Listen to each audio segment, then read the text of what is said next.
Hello aspirants, welcome back to Pariksha Sarthi, जहां मैं आपके लिए लाई हूं आज के टॉप करंट अफेयर्स जो आपके UPSC and other state PCS exams के लिए इम्पॉर्टेंट होंगे प्रीलिम्स मेंस इंटरव्यू के पॉइंट ऑफ व्यू से। राइट, आज है 21 जुलाई 2025। आज का न्यूज़पेपर आपको बिल्कुल भी मिस नहीं करना है क्योंकि जीएस पेपर 3 एंड प्रीलिम्स से रिलेटेड बहुत ही इंपॉर्टेंट मटेरियल यहाँ पे है। मेंस एंड प्रीलिम्स के बूस्टर्स हैं। मैं महिमा मिश्रा प्रेजेंट करती हूँ आज का न्यूज़पेपर एनालिसिस सेशन।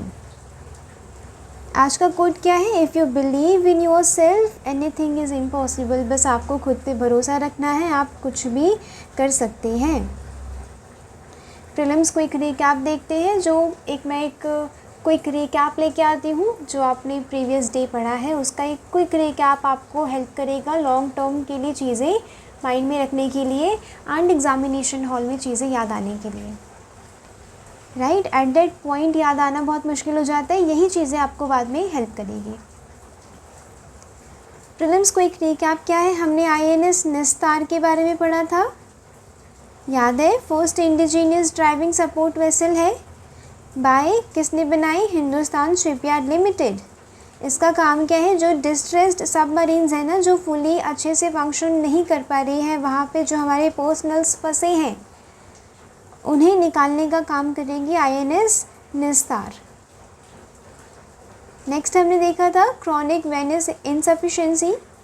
ये एक ऐसी कंडीशन होती है, ये ट्रम्प इससे डायग्नोज हुए हैं, वो मिस्टर ट्रम्प, राइट। तो ये एक ऐसी कंडीशन होती है जिसमें जो वेन्स होती है ना, आपको बताया था मैंने आर्टरीज और वेन्स में डिफरेंस बताया था। जो वेन्स होती है ये डीऑक्सीजनेटेड ब्लड जो होती है, इम्प्योर ब्लड, ये हार्ट की तरफ लेके जाती हैं। वेन्स की बात कर रही हूँ अभी, ठीक है। अब क्या होता है, कुछ ऐसा इसमें मैल फंक्शन होता है कि ये ब्लड वहाँ तक नहीं जा पाता। लैक ऑफ एक्सरसाइज, स्मोकिंग वगैरह इसके पीछे कारण थे, ठीक है। ये ज़्यादातर लेग्स में होता है। नेक्स्ट हमने देखा था Ujjwala, prevention of trafficking. Ujjwala scheme क्यों आई थी? ये सिलेंडर वाली उज्ज्वला नहीं, राइट, ये है prevention of trafficking, rescue, rehabilitation and reintegration of victims. जो भी ट्रैफिकिंग के या फिर कमर्शियल सेक्सुअल एक्सप्लॉयटेशन के पीड़ित हैं, विक्टिम्स हैं, राइट, उनको रेस्क्यू करना, रिहैबिलिटेट करना एंड रीइंटीग्रेट करना सोसाइटी के साथ, क्योंकि स्टिग्मा जुड़ जाता है ना, तो रीइंटीग्रेट करना सोसाइटी के साथ इसका एक एम था। स्वाधार गृह, ये एक ऐसी स्कीम है वुमेन के लिए, जो भी वुमेन डिफ़िकल्ट सर्कमस्टांसेस है, अबॉन्डेंट है एंड छोड़ दी गई हैं, राइट, तो उनके लिए ये स्वाधार गृह है। नेक्स्ट हमने देखा था sanitary and phytosanitary measures. EU sanitary and phytosanitary measures लगा रहा है हम पे, राइट। ये हमने देखा था कि ये क्या होता है, ये वर्ल्ड ट्रेड ऑर्गेनाइजेशन का है, ठीक है। सैनिटरी एंड फाइटोसैनिटरी एग्रीमेंट कब आया था? 1 जनवरी 1995। इसका काम क्या है? जो भी ट्रेडेड प्रोडक्ट्स है ना, जो भी हम गुड्स प्लांट बेस्ड हो गए या फिर एनिमल बेस्ड हो गए, राइट, स्पेशली फूड प्रोडक्ट्स, वो इधर उधर पेस्ट या फिर डिजीजेज ना स्प्रेड करें, राइट, हार्मफुल सब्सटेंसेस ना हो, पैथोजेंस ना हो। आज देखते हैं टॉपिक्स कौन कौन से कवर करने हैं। आज के क्वेश्चंस जो आपने प्रीवियस डे पे पढ़ा था, सैटरडे को हुई थी ना लास्ट क्लास, संडे को आपको रिवीजन के लिए दिया जाता है। अब जो सैटरडे को क्लास हुई थी उसी से मैंने क्वेश्चंस फ्रेम किए हैं, ये चीज़ें पता लगाएंगे कि आपने कितना ध्यान से पढ़ा था उस दिन। नेक्स्ट देखेंगे आर्मी का AI रोड मैप। यहाँ पे क्या हो रहा है? आर्मी आर्टिफिशियल इंटेलिजेंस आर्मी में डिप्लॉय करने की बात हो रही है। ये हमारी आर्मी मिलिट्री को और स्ट्रेंथन करेगा और रेजिलेंट बनाएगा, राइट। ये चीज़ हम पढ़ेंगे, आपके GS पेपर 3 के पॉइंट ऑफ व्यू से इम्पॉर्टेंट है। फ्लड इन पाक, पाकिस्तान की जो इस्लामाबाद सिटी है वो डूब रही है। अक्रॉस 200 टोल्स हुए हैं वहाँ पे, डेथ टोल्स 200 पर्सन्स गए, राइट, ये तो रिपोर्टेड है, ऑफिशियल है। यहाँ पे कॉजेज़ इंपॉर्टेंट हो जाते हैं GS पेपर 3 के लिए। राइट। पाकिस्तान में क्या फ्लड के कारण है, या ओवरऑल फ्लड के क्या कारण है इंडियन सब कॉन्टिनेंट पे, राइट। ये इंपॉर्टेंट हो जाता है आपके जीएस पेपर 3 इन्वायरमेंट के पॉइंट ऑफ व्यू से। Next, new malaria vaccine prelims and GS paper 3 के लिए अगेन इम्पॉर्टेंट है, याद रखना है, ठीक है, ये भी हम पढ़ेंगे। 70% of coal plant won't need anti pollution devices. यहाँ पे डीसल्फराइजेशन डिवाइसेस जो होती हैं, राइट, उनकी ज़रूरत नहीं है यहाँ पे। 78% ऑफ प्लांट्स में जो भी कोल प्लांट्स हैं उनमें ज़रूरत नहीं है। ये देखेंगे क्यों ज़रूरत नहीं है, ठीक है। ये भी इम्पॉर्टेंट हो जाता है आपके जीएस पेपर 3 के पॉइंट ऑफ व्यू से एंड प्रीलिम्स के पॉइंट ऑफ व्यू से। मैपिंग देखेंगे, आज मैपिंग में है Narmada river and it's tributaries, फिर देखेंगे वो क्या। चलिए जी, क्वेश्चन से स्टार्ट करते हैं। आईएनएस निस्तार, बताया था मैंने, आपने अगर अच्छे से पढ़ा है तो मुझे आप ये वाला क्वेश्चन सॉल्व करके दिखाइए। आप लोग कमेंट सेक्शन में आंसर करेंगे। क्या है इसके option? It is a deep submergence rescue vessel design to support submarines in distress, अभी ऊपर पढ़ाया। किसके द्वारा बनाई गई है? Hindustan Shipyard Limited, right. equipped with the deep submergence rescue vehicle for underwater rescue operations। ये चीज़ें आप लोग बताएंगे कि इसका राइट आंसर क्या है। नेक्स्ट, अभी पढ़ा है chronic venous insufficiency, it occurs due to improper functioning of the valves in the veins of legs। prolonged standing है या obesity है, इसके कॉमन रिस्क फैक्टर्स हैं। इसमें सिम्टम्स होते हैं जैसे कि leg swelling, skin discolouration and varicose vein. Primarily ये किसके द्वारा होता है? बाय एथेरोस्क्लेरोसिस, ठीक है। आप लोग बताएंगे राइट आंसर क्या है। Indus river system, among 5 major tributaries of the Indus only the Jhelum originates entirely within India. क्या झेलम सिर्फ ऐसी ट्रिब्यूटरी है इंडस की जो सिर्फ और सिर्फ इंडिया से मतलब ओरिजिनेट हो रही है, कोई और कंट्री नहीं है, तिब्बत वगैरह नहीं है? बताएंगे आप लोग answer. The Vyas river merges with the Satluj near Harike before it later enters Pakistan. Indus water treaty के हिसाब से India has exclusive rights over the water of the eastern river Ravi Beas Sutlej. Zanskar river जो है ये मेजर ट्रिब्यूटरी है इंडस की, ज्वाइंस इट इन जो Punjab reason है वहाँ पे, पाकिस्तान का, वहाँ पे ज्वाइन करती है ज़ांस्कर रिवर। आप लोग बताएंगे, अगर आपने ध्यान से कल का सेशन देखा होगा, सैटरडे का सेशन देखा होगा, तो ये चीज़ें आपको याद होंगी। इसीलिए कहती हूँ मैं, ध्यान से सुनिए क्लास को, एंड तक देखिए, पूरा देखिए, वरना फिर क्लिक करने का भी कोई फ़ायदा नहीं है ना, अगर आप कुछ वैल्यू एडिशन अपने लिए नहीं लेके जा रहे हैं तो। स्टार्ट करते हैं जी पहली न्यूज़ से। Drone swarming to smarter war rooms, armies AI road map, right. 2026-27 के लिए जो भी ऑपरेशन होंगे उनके लिए एआई का रियल टाइम जो मॉनिटरिंग है उनका यूज़ किया जाएगा। कोऑर्डिनेटेड ड्रोन मिशंस रहेंगे, जिसे ड्रोन स्वार्मिंग कहते हैं। स्वार्मिंग मतलब जैसे कि जो पेस्ट होते हैं ना, आते हैं ऐसे ग्रुप्स में, ऐसे करके ये कोऑर्डिनेटेड ड्रोन्स रहेंगे हेल्प करने के लिए आर्मी की।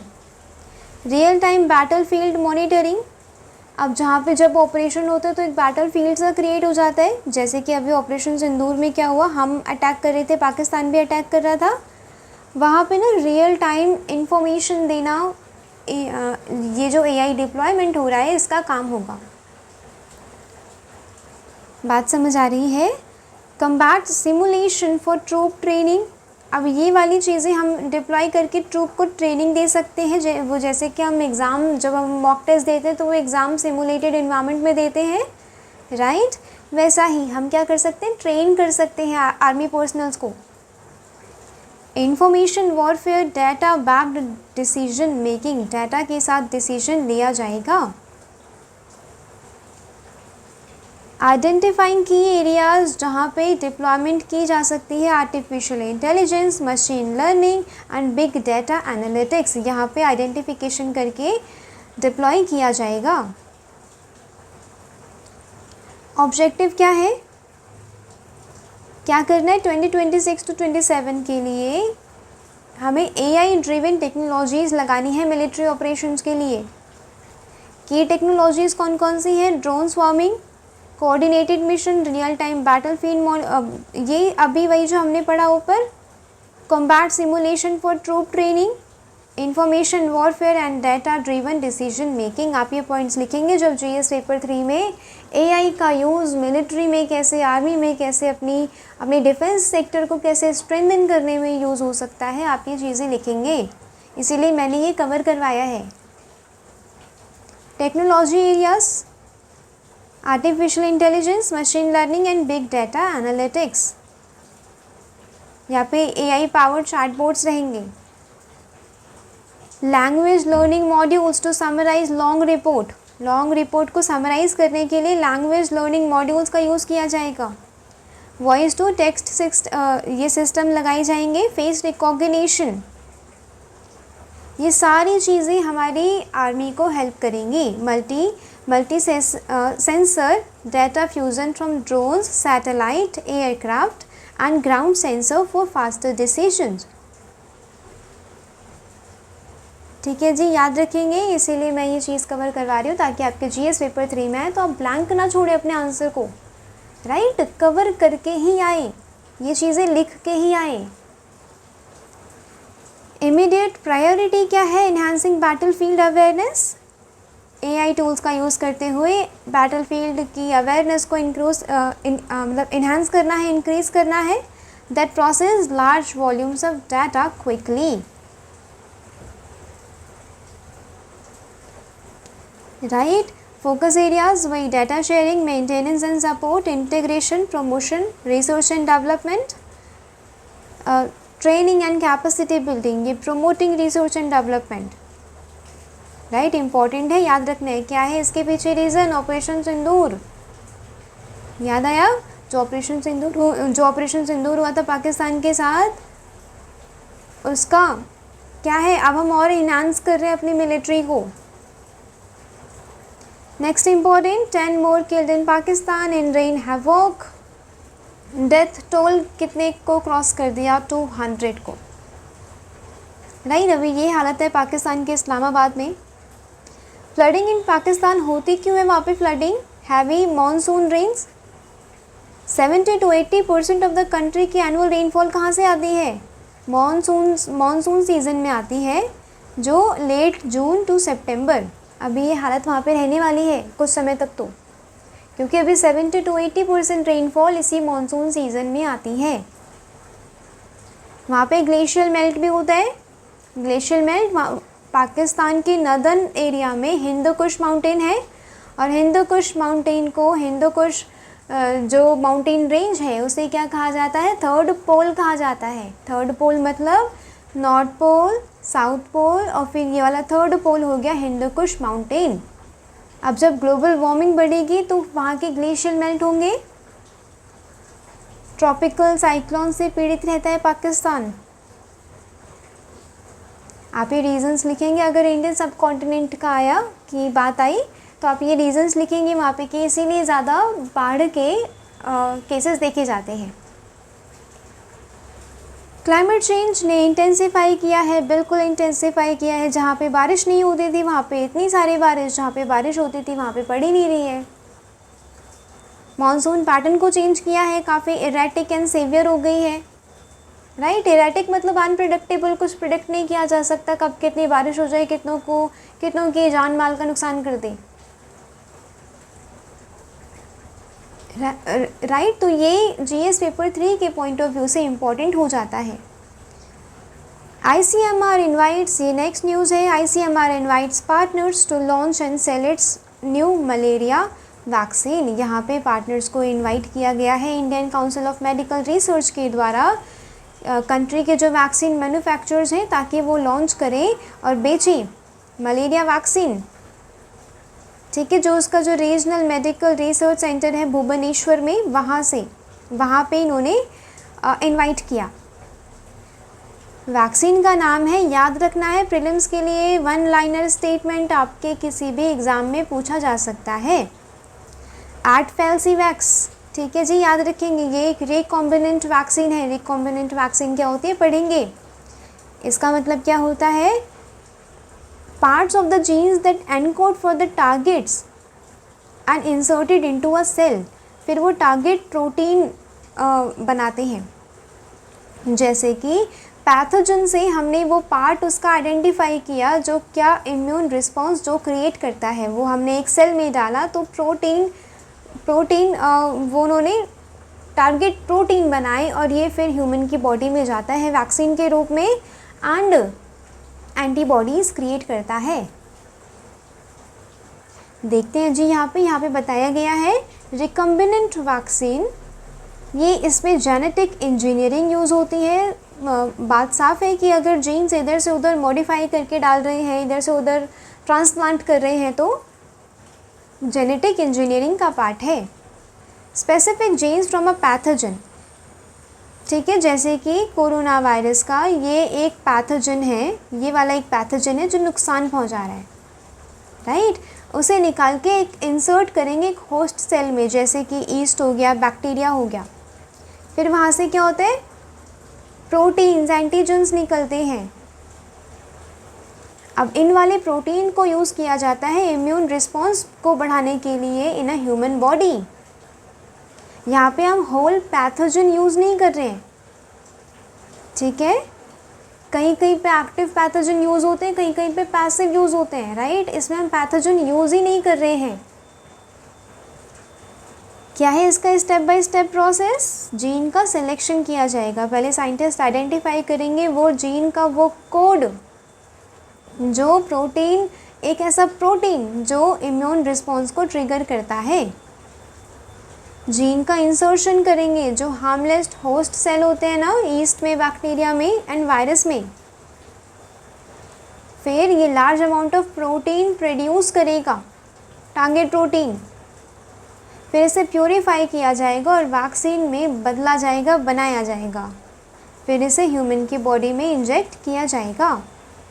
समझ में आई रिकॉम्बिनेंट वैक्सीन? याद रखेंगे, प्रीलिम्स में स्टेटमेंट बना के पूछा जा सकता है, तो आपको ऐसा नहीं है कि नहीं पता है, क्योंकि न्यूज़ में बहुत, जब से कोविड वगैरह आया है ना, तब से बहुत न्यूज़ में रहती है। इसके एग्जाम्पल्स कौन कौन से हैं, कहाँ कहाँ पे यूज़ हुई है, हेपेटाइटिस बी वैक्सीन, HPV, ठीक है, ये वाली वैक्सीन भी न्यूज़ में थी पिछले साल, याद रखिएगा। ह्यूमन पैपिलोमा वायरस, याद आया कि नहीं? वैक्सीन, जो मलेरिया की वैक्सीन एडोफेल्सिवैक्स, राइट, जो अभी अभी न्यूज़ में था।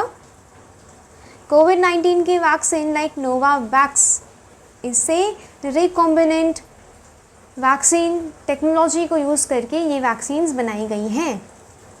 इसके एडवांटेजेस क्या है? नो लाइफ पैथोजन, जीवित पैथोजन यूज़ नहीं हो रहा है तो सेफ़ है, स्टोर किया जा सकता है, ट्रांसपोर्ट किया जा सकता है बिना इधर उधर कुछ स्प्रेड किए, right. Precise targets specific protein for strong immune system, immune responses, याद रखेंगे, बहुत ही ज़्यादा इम्पॉर्टेंट है ये न्यूज़, जिसमें आपको बताया गया कि एक नई वैक्सीन डेवलप हुई है मलेरिया के लिए। मलेरिया के केसेस बढ़ते जा रहे हैं, मलेरिया, डेंगू, स्पेशली ये जो बरसात का सीज़न होता है, राइट, तो ये वैक्सीन का पढ़ना इम्पॉर्टेंट हो जाता है आपके लिए। मलेरिया क्या है जी, सबको पता ही है, life threatening vector borne diseases हैं, वेक्टर बॉर्न डिजीज़ेज़ जो मक्खी मच्छर के द्वारा फैलती हैं, right, caused by Plasmodium parasite, ठीक है, कैसे फैलता है? जब ये इन्फेक्टेड फीमेल एनोफिलिस मॉस्किटो जब काटती है, ठीक है, फीमेल वाली, तब फैलता है ये। Falciparum and vivax greatest threat है ये ह्यूमन को। सिम्टम्स ऑफ मलेरिया जी, हेडेक होगा, कमज़ोरी सी आएगी, ठीक है, चक्कर आएंगे, वॉमिटिंग जैसे वो मतलब वॉमिटिंग आएगी, वॉमिट करने का मन होगा, बहुत ही सर्दी लगेगी और चिल्स, ठीक है, बुखार आएगा, सर्दी लगेगी, कपकपी आएगी, राइट, पूरा बॉडी पेन होगा। गवर्नमेंट के क्या इनिशिएटिव्स हैं to curb malaria? National framework for malaria elimination 2016 to 30, national vector borne diseases control programme. Vector borne diseases में मलेरिया को इंक्लूड किया गया। Through prevention and control measures को हम मलेरिया को कंटेन कर सकते हैं। कंटेन कर सकते हैं मतलब टैकल कर सकते हैं। National malaria control programme launch किया गया था 1953 में टू एड्रेस जो सीवियर इम्पैक्ट है मलेरिया के, उसे टैकल करने के लिए, उसे एड्रेस करने के लिए। It focuses on 3 core activities, जैसे कि insecticidal residual spraying with DDT, case monitoring and surveillance and patient का treatment. High burden to high impact initiatives in the 4 states, West Bengal, Jharkhand, Chhattisgarh, Madhya Pradesh 2019 में। High burden to high impact initiative है, आप ये चीज़ें लिखेंगे अगर क्वेश्चन आता है मलेरिया पे या बढ़ते केसेस ऑफ मलेरिया पे या न्यू वैक्सीन डेवलप की गई है तो आप ये चीज़ें लिखेंगे। Malaria reduction through insecticidal net ये distribution. Malaria elimination resource alliance establish किया गया है by ICMR, collaborates with partners on malaria control resource. बहुत ज़्यादा भारी तो नहीं पड़ गया पढ़ना, ठीक है, बहुत ईजी से आप लोग लिख भी लेंगे। Why 78% coal plants won't need to add anti pollution devices? क्यों 78% ऑफ कोल प्लांट्स को एंटी पॉल्यूशन डिवाइसेस नहीं चाहिए, जबकि कोल प्लांट्स तो पॉल्यूशन क्रिएट करते हैं? इन्वायरमेंट मिनिस्ट्री ने 11 जुलाई को क्या किया? एग्जेम्प्ट किया majority of the coal based thermal जो प्लांट्स होते हैं फ्रॉम इंस्टॉलिंग, एक डिवाइस वहाँ पे इंस्टॉल करने से एग्जेम्प्ट कर दिया, मना कर दिया, ठीक है, इन थर्मल जो कोल प्लांट्स हैं। वो डिवाइसेस क्या करती है? टू रिमूव सल्फर डाइऑक्साइड, एक की कंट्रीब्यूटर है पॉल्यूशन में, known as flue gas desulphurisation. ये एक डिवाइस है, याद रखेंगे, फ्लो गैस डिसल्फराइजेशन। इसका काम क्या होता है? सल्फर डाइऑक्साइड को हटाना। सल्फर डाइऑक्साइड हमारे लिए बहुत ही ज़्यादा हार्मफुल गैस है। ये रिएक्ट कर जाती है अमोनिया के साथ एंड प्रोड्यूस करती है अमोनियम सल्फेट। प्रीलिम्स के स्टेटमेंट के लिए बहुत इंपॉर्टेंट लाइन बन जाती है, चाहे वो UPSC हो चाहे अदर स्टेट PCS एग्ज़ाम्स हो। अगर अभी ध्यान नहीं देंगे बाद में क्वेश्चन आ जाएगा, फिर पता लगता है कि ये तो पढ़ा ही नहीं था, ये कहाँ से आ गया। ये रफली 1/3 ऑफ इंडिया फाइन पार्टिकल्स, जो पर्टिकुलेट मैटर है ना 2.5, उसका ये 1/3 पार्ट कॉन्स्टिट्यूट करता है, राइट। वो जो अमोनियम सल्फेट हो रहा था, बन रहा था, वो जो सल्फर डाइऑक्साइड जब रिएक्ट कर रहा था अमोनिया के साथ। रिसेंट जो स्टडी कंडक्ट की गई है research of centre for research on energy and clean air के द्वारा, PM 2.5 इज़ इंजूरियस, बहुत ही ज़्यादा इंजूरियस है। PM 2.5 अभी डिस्कस किया कैसे बनता है, या फिर 1/3 उसका पार्ट क्या कॉन्स्टिट्यूट करता है। इससे होती हैं chronic diseases, asthma, heart attack, bronchitis and other respiratory problems. Sulphur dioxide, nitrous oxide, right, ये क्या कंट्रीब्यूट करता है? एसिड रेन में कंट्रीब्यूट करता है। एंड एसिड रेन आपको पता ही है नुकसान पहुंचाता है, चाहे वो हमारे मॉन्यूमेंट्स हो, चाहे हमारे प्लांट्स एंड एनिमल्स हो, पूरे जो वाइल्ड लाइफ हो, नुकसान पहुंचाता है। One of the biggest sources for SO2 emission in India is the power sector, specially coal based thermal power plant. अब यहाँ पे मना क्यों किया गया है, इसके पीछे भी रीज़न है। फ्यूल गैस डिसल्फराइजेशन मतलब क्या होता है? ये डिज़ाइन टू कट SO2, बताया अभी, sulphur dioxide from flow gases. ये फ्लो गैस है, राइट। वर ओरिजिनली मैंडेटेड ऑल प्लांट्स, 2017 तक ऑल प्लांट्स में ये डिवाइस को इंस्टॉल करना, हाँ, ये मैंडेट किया गया था, बट जो डेडलाइंस है वो बढ़ती गई आगे। 2020 में यहाँ पे कैटेगराइज कर दिया गया था कुछ पावर प्लांट्स को। कैटेगरी ए में कौन है? जो 10 किलोमीटर्स ऑफ NCR है, national capital region. Category B, ये क्रिटिकली पॉल्यूटेड एरियाज़ हैं। फिर रिमेनिंग प्लांट है कैटेगरी सी में। यहाँ पे ना फेजेस में ही इम्प्लीमेंट की जाएंगी, फेजेस में इंस्टॉल की जाएंगी ये डिवाइसेस, इसके लिए कैटेगराइज कर दिया गया था। चेंजेस क्यों अब करे जा रहे हैं, अब क्यों एग्जेम्प्ट किया जा रहा है? क्योंकि ये जो कोल पावर प्लांट्स होते हैं ये तो सल्फ़र डाइऑक्साइड रिलीज़ करते हैं, और सल्फ़र डाइऑक्साइड ह्यूमन के लिए बहुत ही ज़्यादा हार्मफुल होता है। तो अब क्यों मना किया जा रहा है? ये काफ़ी सारी स्टडीज़ के ऊपर बेस्ड है, जैसे कि IIT दिल्ली वगैरह ने क्या की है, स्टडी की है। उन्होंने पाया है कि जो SO2 लेवल है ना, ये already with in safe limit है। मोस्ट ऑफ द प्लांट्स में जो सल्फ़र डाइऑक्साइड का लेवल है, इमिशन का जो लेवल है, वो सेफ़ है, वो विद इन सेफ रीच है। फ्लू गैस डीसल्फराइजेशन डिवाइसेस, ये ज़रूरी नहीं है कि बिल्कुल सिग्निफिकेंटली एयर क्वालिटी को इम्प्रूव करें, और जबकि ये कार्बन डाइऑक्साइड इमिट कर सकती है, ठीक है, और रिलीज़ कर सकती है। Power supply and electricity cost को बढ़ाएगी। इसकी जो सल्फ़र डाइऑक्साइड है, इसकी लाइफ टाइम क्या है? शॉर्ट पॉल्यूटेंट है, शॉर्ट टर्म पॉल्यूटेंट है, राइट। तो ये 10 दिनों के आसपास के लिए इसकी लाइफ रहती है, तो ये ज़्यादा लंबा ट्रैवल नहीं कर सकता। PM 2.5 by SO2 was found to be less significant in some studies. Next mapping है जी आज नर्मदा रिवर की। नर्मदा रिवर अरेबियन सी की तरफ बहती हुई निकलती है अमरकंटक से। दिस इज़ नर्मदा रिवर, जो मैंने अभी मार्क किया है ना, ये नर्मदा जी हैं। अब इनकी आएंगी ट्रिब्यूटरीज़। कैमूर हिल से निकलती हुई हिरान, ये बरना। नर्मदा की बात आप याद रखेंगे कि सतपुरा एंड विंध्यान रेंज के बीच में बहती हुई, रिफ्ट वैली में बहती हुई एक रिवर है जो अरेबियन सी की तरफ जा रही है, राइट। ये स्मॉल ट्रिब्यूटरीज़ हैं। ओरसांग है, दिस इज़ छोटा तवा बड़ी ट्रिब्यूटरी है, राइट। देनवाई याद रखेंगे, अगर ये ऐसे कीवर्ड्स आ गए ना, ओरसांग क्या है, छोटा तवा क्या है, देनवाई क्या है, या हिरान क्या है, तो आप ये याद रखेंगे कि ट्रिब्यूटरीज़ हैं किसकी? नर्मदा रिवर की। नर्मदा रिवर फिर यहाँ पे सूरत के पास से बहती हुई अरेबियन सी में ड्रेन कर जाती है, यहाँ पे ड्रेन कर जाती है।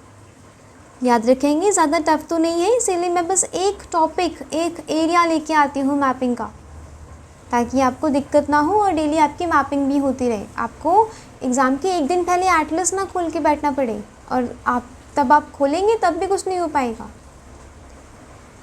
वर्ड ऑफ द डे क्या है? फोर्सवियर।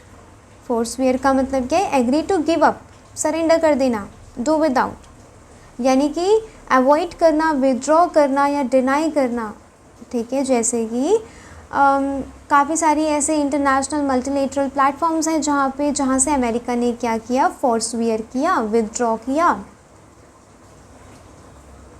ही decided to forswear junk food, इसका यूसेज क्या हो सकता है? He decided to forswear junk food to stay healthy. उसने क्या किया? अवॉइड किया या डिनाई कर दिया जंक फूड खाने से, ताकि वो हेल्दी रह सके।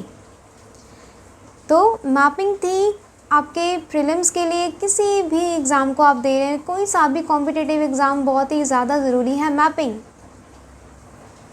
एंड वो कैप किसके लिए इम्पॉर्टेंट थी? जो भी अभी CAPF एंड EPFO एग्ज़ाम आ रहा है उसके लिए इम्पॉर्टेंट है, पूछा जाता है, ठीक है।